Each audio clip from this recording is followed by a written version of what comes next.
Dan tidaklah aku ciptakan jin dan manusia, melainkan hanya untuk beribadah kepadaku. Al-Quran Surat Az-Zariyat ayat ke-56.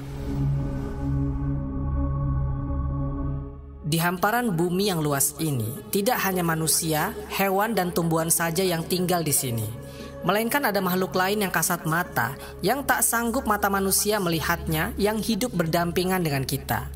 Mereka adalah bangsa jin. Bangsa jin yang sejatinya tidak terlihat bisa menampakkan wujudnya di depan manusia, dan kebanyakan dari manusia akan takut, kemudian berusaha lari menghindari hal tersebut. Nah, ada beberapa penampakan jin atau syaiton yang sengaja menampakkan dirinya di depan para nabi dan sahabat. Bagaimanakah reaksi mereka? Dan inilah kisahnya.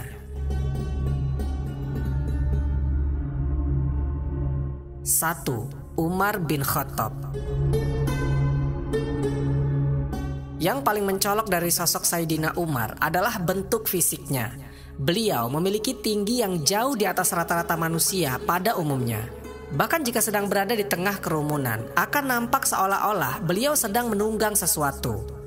Selain itu, kedua tangan beliau adalah tangan yang aktif. Itu berarti tangan kanan dan kirinya sama kuatnya. Dan beliau terkenal di masyarakat memiliki pukulan yang amat keras. Umar juga memiliki kumis yang lebat, jalannya cepat dan suaranya besar. Namun meskipun terdengar menyeramkan, Sayyidina Umar memiliki jiwa yang bersih secerah langit Mekah. Dalam suatu hadis disebutkan bahwa bangsa jin atau golongan setan sangat takut kepada Khalifah Umar. Sebagaimana Rasulullah SAW pernah bersabda, "Sesungguhnya setan benar-benar takut padamu, wahai Umar." Tatkala aku duduk, budak wanita itu memukul rebana. Lalu masuk Abu Bakar, Ali dan Utsman, dia masih memukul rebana. Tatkala dirimu yang datang, budak wanita itu melemparkan rebananya. Hadis riwayat Tirmizi. Nah, bicara tentang setan, Sayyidina Umar pernah bergulat dengan setan. Setan dari golongan jin. Dan setan yang dilawan Sayyidina Umar ini bukanlah jenis setan yang biasa. Di dalam hadis Sahih Bukhari dan Muslim dikisahkan, pada suatu ketika di sebuah jalan di kota Madinah, Sayyidina Umar bertemu dengan salah satu jin yang mengaku bahwa dirinya yang paling kuat di antara jin-jin yang lainnya. Lalu tak berapa lama kemudian, Umar dan jin itu pun berkelahi. Dan tak butuh waktu yang lama, Sayyidina Umar berhasil membanting jin itu ke tanah. Merasa malu dan penasaran, jin itu meminta pertandingan kedua. Dan hasilnya sama saja, jin itu berhasil dijatuhkan Umar untuk kedua kalinya. Setelah berhasil mengalahkan jin itu, lalu kemudian Umar berkata, "Kulihat ukuran tubuhmu sangat kecil, dan kenapa lenganmu seperti kaki depan anjing? Apakah semua dari bangsa jin seperti ini, atau cuman kamu saja?" Jin itu menjawab, "Aku adalah jin yang paling kuat di antara jin sebangsaku. Mari kita bergulat lagi." Jadi mereka bergulat lagi, dan lagi-lagi Sayyidina Umar berhasil menjatuhkannya dengan mudah. 2. Khalid bin Walid. Pada masa jahiliyah di kota Mekah, banyak masyarakatnya yang menyembah berhala. Bahkan sebelum masa penyebaran agama Islam, di Mekah ada sekitar 360 berhala. Dan dari sekian banyak berhala tersebut, ada 4 berhala terkenal yang paling besar dan penting di Mekah, yang bernama berhala Hubal, Lata, Manah, dan Uzza. Keempat berhala-berhala itu terbuat dari material yang berbeda-beda. Ada yang terbuat dari batu, kayu, tembaga, perak, dan bahkan ada yang terbuat dari emas. Bentuknya pun bermacam-macam. Ada yang berbentuk seperti manusia, ada juga yang berbentuk menyerupai hewan. Jadi pada suatu hari, Rasulullah SAW mengutus Khalid bin Walid untuk menghancurkan berhala Uzza.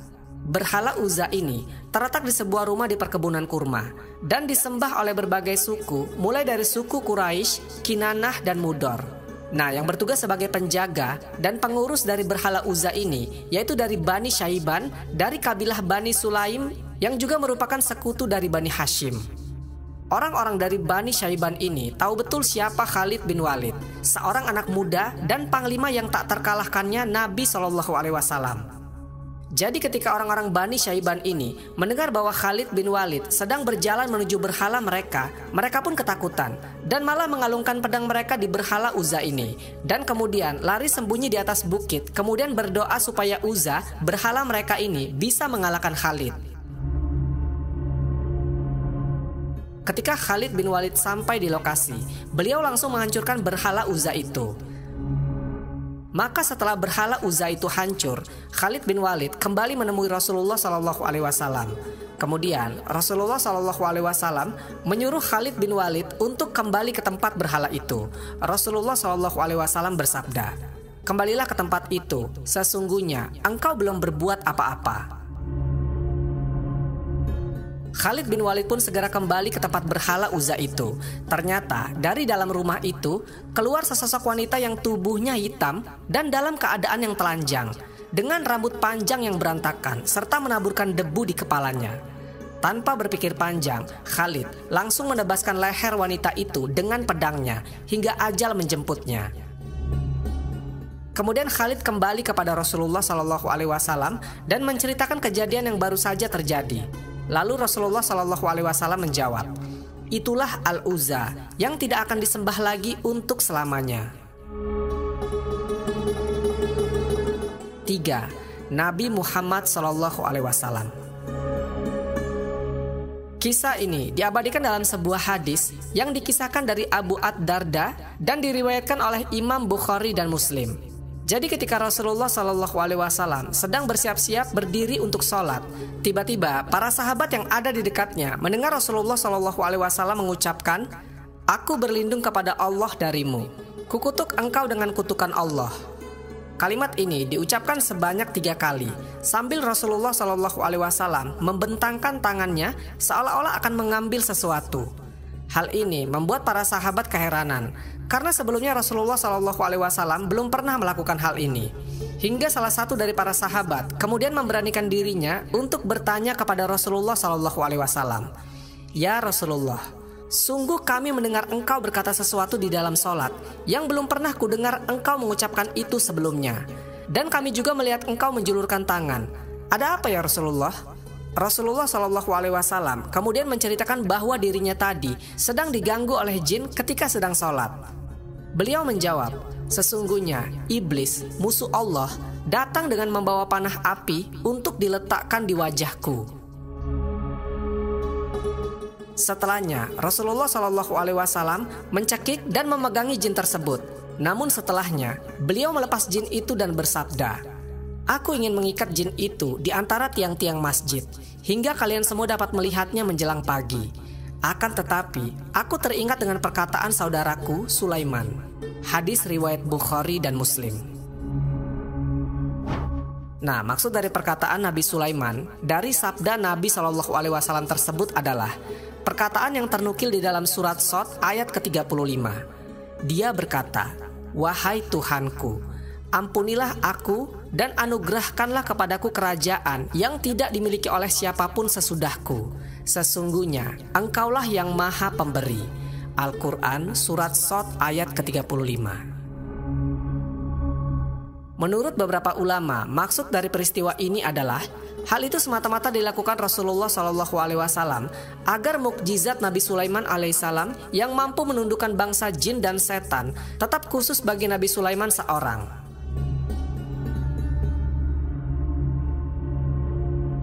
4. Ammar bin Yasir. Ammar bin Yasir merupakan salah satu sahabat Rasulullah SAW yang wafat sebagai orang beriman. Beliau dan keluarganya juga dijamin masuk surga. Jadi pada suatu waktu ketika Rasulullah SAW dan para sahabat sedang dalam sebuah perjalanan, Rasulullah SAW berkata pada Ammar bin Yasir, "Ya Ammar, pergilah engkau untuk mengambil air untuk minuman kita." Ammar pun dengan segera pergi keliling mencari sumber air terdekat. Namun di tengah perjalanan, dia dihadang oleh seorang budak yang berkulit hitam yang sengaja menghalang-halangi jalannya. Maka singkat cerita, terjadilah perkelahian di antara keduanya. Dan dalam perkelahian yang sengit itu, Ammar berhasil membanting budak berkulit hitam itu. Dan menurut beberapa riwayat, Ammar menghantam hidung budak itu dengan batu.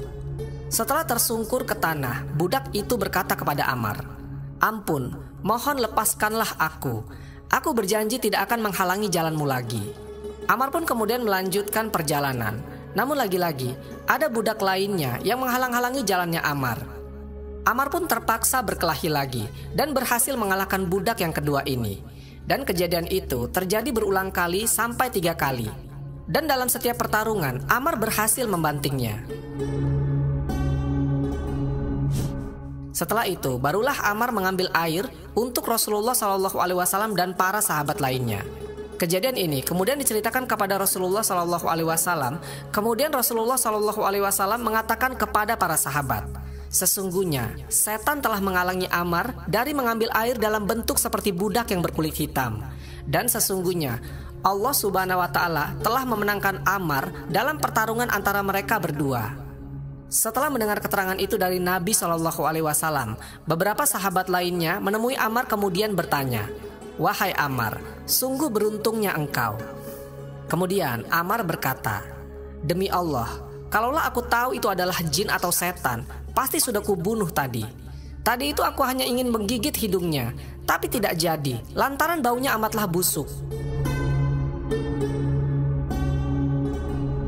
5. Nabi Ibrahim. Kita pernah mengisahkan secara detail di video beberapa waktu lalu bagaimana setan mengganggu Nabi Ibrahim alaihissalam dan Ismail ketika mereka sedang dalam suatu perjalanan. Singkatnya, kala itu Nabi Ibrahim alaihissalam diperintahkan Allah Subhanahu wa Ta'ala untuk menyembelih anaknya, yaitu Ismail. Setan berulang kali datang selama perjalanan mereka berdua dengan merubah bentuknya menjadi manusia. Setan saat itu berniat untuk menggagalkan niat Nabi Ibrahim alaihissalam untuk melaksanakan perintah Allah Subhanahu wa Ta'ala. Nah, karena Nabi Ibrahim dan Ismail sadar kalau yang mengganggu perjalanan mereka ini bukanlah orang biasa dan pasti setan, Nabi Ibrahim alaihissalam dan Ismail pun melempari setan itu dengan batu sebanyak 7 kali. Dan peristiwa ini menjadi bagian dari rangkaian ibadah haji saat ini, yaitu lempar jumroh. 6. Ibnu Zubair. Ibnu Zubair atau Abdullah bin Zubair adalah seorang pemimpin masa Khalifah Ali bin Abi Thalib dan awal khilafah Bani Umayyah. Beliau adalah bayi pertama yang lahir di kalangan muhajirin di Madinah. Ayahnya bernama Zubair bin Awam dan ibunya bernama Asma bin Abu Bakar. Beliau adalah sepupu dan juga kemenakan dari Nabi Muhammad SAW dan istrinya Aisyah binti Abu Bakar. Beliau termasuk orang yang dikenal menghafal seluruh ayat-ayat di Al-Quran. Ibnu Zubair pernah bercerita, suatu hari secara tidak sengaja beliau melihat sesosok jin laki-laki yang ukuran tubuhnya kecil atau pendek, hanya sejengkal tangan saja, kira-kira mungkin 30 cm. Lalu Ibnu Zubair bertanya, "Makhluk apa kamu ini?" Lalu jin kecil itu menjawab, "Aku ini Izib." Ibnu Zubair kembali bertanya, "Apa itu Izib?" Dan jin kecil itu menjawab, "Izib ya Izib." Kemudian Ibnu Zubair memukul jin kecil itu dengan tongkatnya sampai jin itu lari terbirit-birit. 7. Imam Mujahid. Mujahid bin Jabir hidup antara tahun 21 sampai 104 Hijriyah adalah seorang tabi'in. Beliau adalah seorang imam, ahli fikih, serta banyak meriwayatkan hadis dengan derajat periwayatan yang dianggap sangat terpercaya. Imam Mujahid suatu ketika pernah bertemu dengan jin. Jin itu secara tiba-tiba muncul di hadapan beliau dan berusaha mengganggunya. Bukannya takut, Imam Mujahid malah mengejar jin itu sampai jin itu lari dan terjatuh. Imam Mujahid berkata, "Kalau kamu takut kepada mereka, mereka akan menguasaimu. Untuk itu, bersikap keraslah." Sungguh beruntungnya kita, Allah Subhanahu wa Ta'ala menciptakan jin yang tidak bisa dilihat oleh manusia.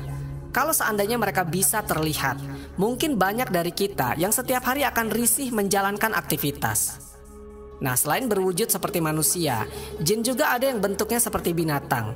Bahkan Imam Bukhari menyebutkan dari sekian riwayat yang menyangkut perubahan bentuk jin, antara lain dalam bentuk ular.